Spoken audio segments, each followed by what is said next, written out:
మీకు ఏదో పట్టి పీడిస్తోంది, దోషం తెలియట్లేదు. ఇందువల్ల ఇలా అవుతోందండి అంటే ఏ పర్వాలేదు అవుతుంది కానండి, ఏం పర్వాలేదండి అంటుంటారు. దోషం పట్టుకోలేరు. అది ఎందుకు వస్తుందో తెలుసా? ఎక్కడో మహాత్ముల మనస్సు కష్టపెట్టడమో, లేకపోతే ఏదో చెయ్యకూడని దోషం ఏదో చేశారు, అది జాతకంలోకి దొరకదు, పీడిస్తూ ఉంటుంది. మీకు దొరకని దోషం పోవాలి అంటే ఒక్క నంది అభిషేకానికే పోతుంది. అది ఎప్పుడో తెలుసా? ఎప్పుడు పడితే అప్పుడు చేయడానికి వీల్లేదు. త్రయోదశి నాటి సాయంకాలం శివాలయంలో శివలింగానికి పొద్దున్న అభిషేకం అయిపోతుంది కాబట్టి అలంకారం చేసేసి రుద్రాధ్యాయంతో నందీశ్వరుడికి అభిషేకం చేస్తారు.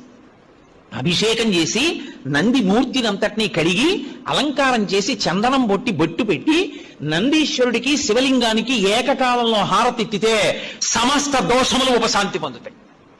ఒక్క త్రయోదశి నాడే, ఇక ఇంకొక రోజు లేదు దానికి. దోష నివారణార్థం చేసేటటువంటి అభిషేకం నందీశ్వరుడు